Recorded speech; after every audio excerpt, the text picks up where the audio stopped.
dalam berkorban Pak, di konteks modern butuh nggak kepanitiaan?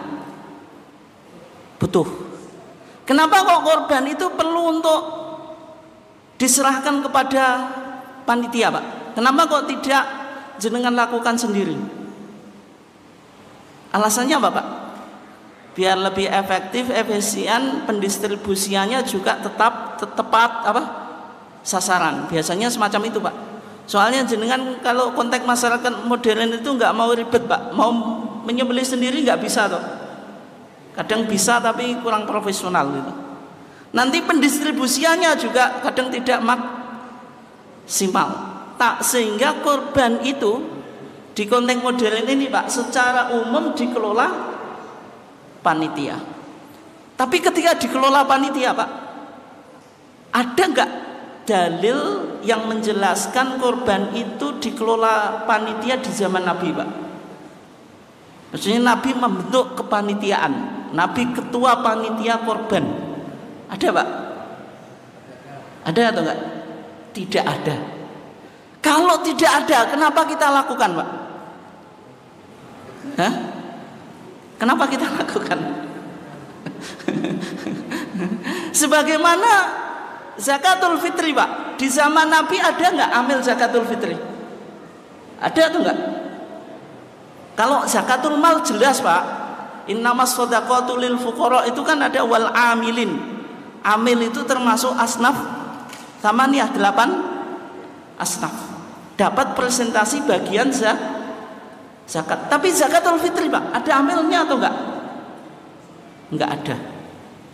Tapi Pak, Muhammadiyah tahun 1920 itu sudah membentuk kepanitiaan zakatul fitri. Kenapa Pak? Karena dianggap oleh Muhammadiyah zakatul fitri itu didistribusikan tidak tepat sasaran atau target. Kenapa demikian? Zakatul fitri diberikan kepada siapa Pak? Waktu jenengan tasik muda dulu Pak, masih kecil Pak. Mudin. Zakatul fitri mau diserahno tengmu teng kota gede Pak, teng Yogyakarta, teng Jogja nggih. Mudin itu mendapatkan zakatul fitri itu bisa dibuat makan 1 tahun. Padahal zakatul fitri itu dimensinya apa Pak? Sosial. Di samping purifikasi Pak, karena Nabi bilang apa? Tuhuratan lisum'imi minal lagwi warafat, sebagai purifikasi. Tapi juga watu matan nil masakin, apa? Untuk memberi makan orang miskin. Tapi kalau zakatul fitri untuk memberi makan orang miskin Pak, tapi hanya diserahkan pada mudin, orang miskin tetap kaliran atau enggak Pak? Iya. Makanya Muhammadiyah berani membentuk kepanitiaan zakatul fitri, padahal enggak ada dalilnya. Sebagaimana jenengan sekarang berani membentuk kepanitiaan korban Pak, meskipun ditakuti dalilnya yang mbah enek buka aku yo gak roh. Sementing eneke ngene kan ngono Pak. Nah, sebenarnya Pak, meskipun kepanitiaan korban itu sebenarnya tidak ada Pak, tapi ada beberapa hadis Pak yang menjelaskan yang memberikan indikasi pembentukan panitia korban itu boleh. Di antaranya Pak, nanti jenengan lihat kitab Bulughul Maram, di kitab Duhaya, kitab korban.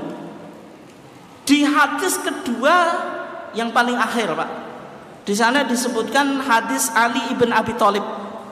Ali ibn Abi Thalib itu berkata, amaroni nabiyyu an aquma ala budnihi. Rasulullah pernah memerintahkan aku untuk mengurusi ontanya. Karena Rasulullah itu pernah korban, ontanya berapa Pak? Berapa Bu? 100. Kalau 100 dibelah Rasulullah dhewe ya katok Pak. Makanya apa? Memerintahkan Ali untuk membantu. Nah. Jadi Rasulullah pernah korban dengan 100 unta. Ketika itu Ali mengatakan, wa an uqassima luhumaha. Saya diperintahkan untuk membagi daging-dagingnya. Berarti semua daging bagikan. Meskipun sahibul Quran kurban boleh makan daging kurban atau enggak Pak? Boleh. Boleh ya. Karena Al-Quran bilang apa? Fakulu minha. Fakulu suruh makan tapi minha. Min itu litab'id, menunjukkan sebagian. Tapi kalau jenengan kurban dimakan semuanya Pak, disebut kurban atau enggak? Enggak. Makanya ayat Al-Qur'annya bilang apa? Wa'at'imu, disuruh ngasih makan. Objeknya siapa? Al-qani'a wal mu'tar. Orang yang diam di rumah tidak meminta-minta dan orang yang minta.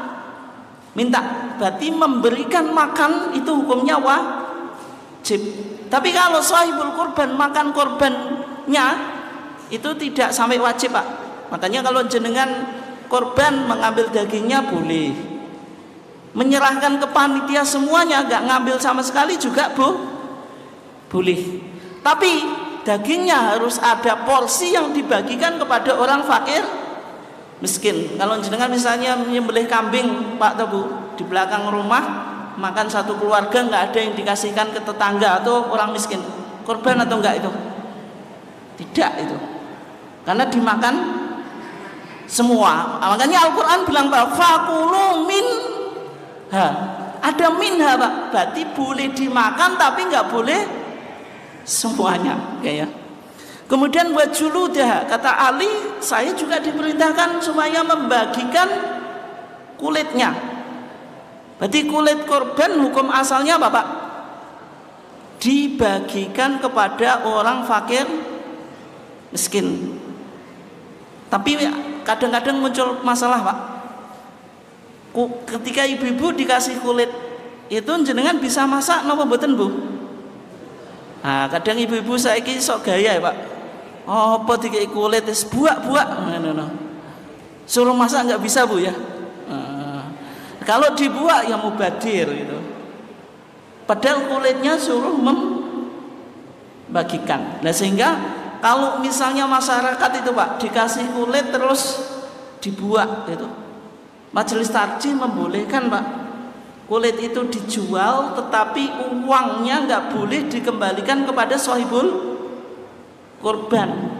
Boleh diberikan daging, kalau banyak bisa dapat satu kambing, atau digunakan untuk kepentingan sosial. Tapi kalau misalnya panitia kilo ruwen korban dek nani hasil apa ngedol lulang atau kulit, itu nggak boleh gitu. Seakan-akan apa sahibul kurban itu melakukan korban tapi tidak totalitas, karena kulitnya apa Pak ditransaksikan itu ya. Terus wajilalah, aksesorisnya juga dibagikan, karena unta itu punya aksesoris Pak, alal masakin, pada orang miskin.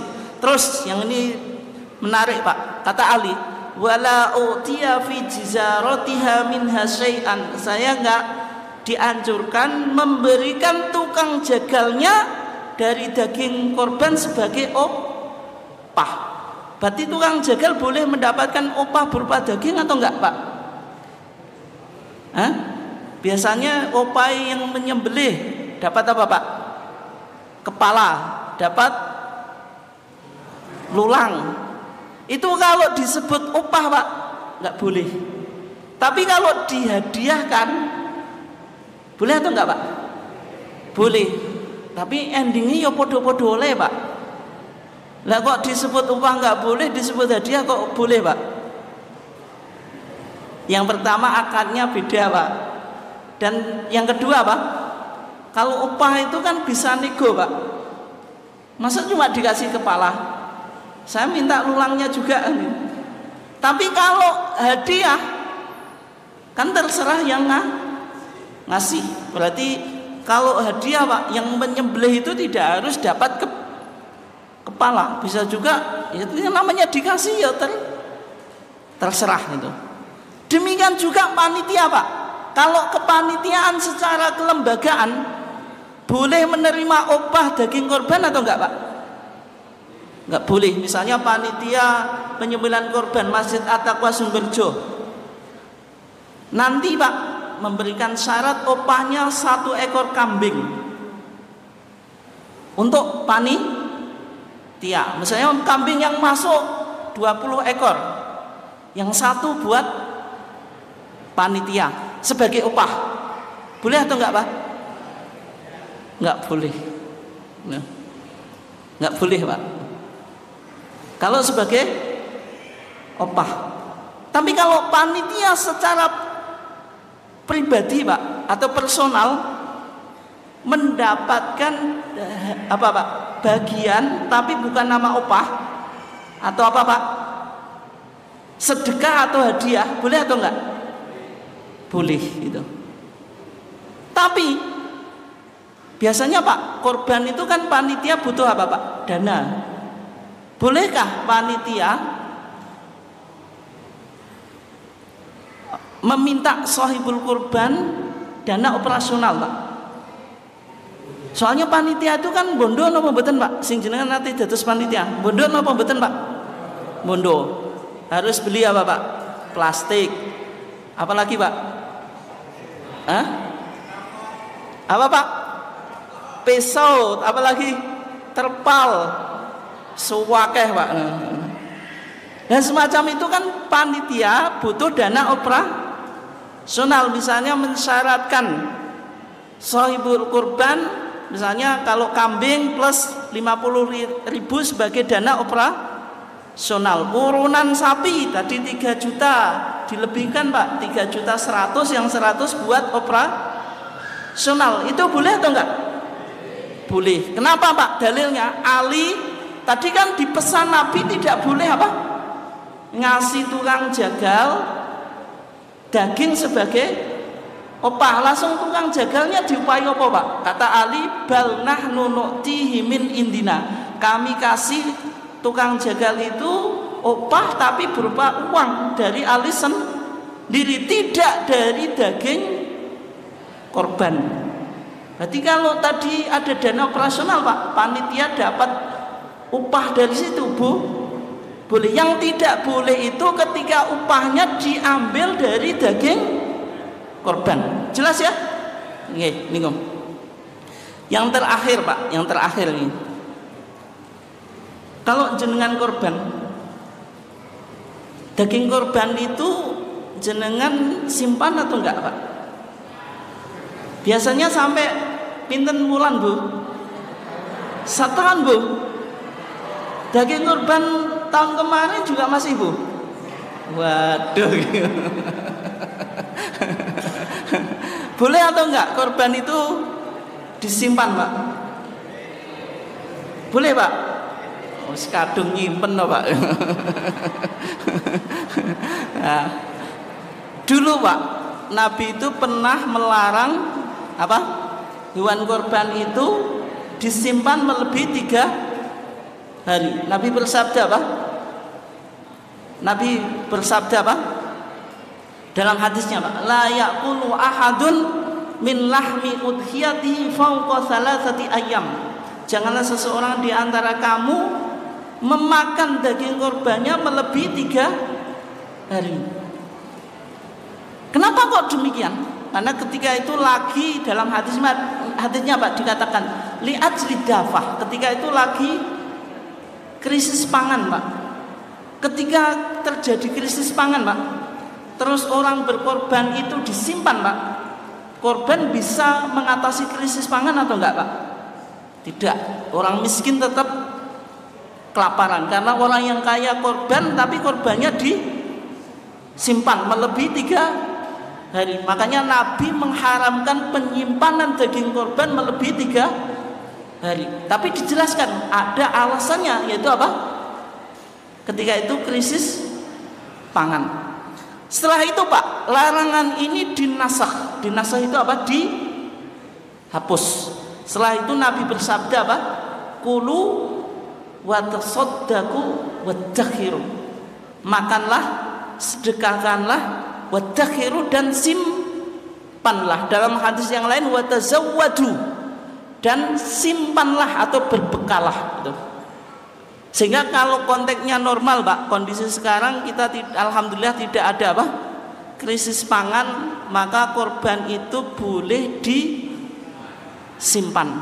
Termasuk lazismu memiliki program apa Pak? Kornetisasi. Korban itu diawetkan, dibuat rendang, disimpan cukup lama sehingga apa Pak? Menjadi korban untuk ketahanan pangan. Semacam itu diperbolehkan. Apalagi kondisi kita apa?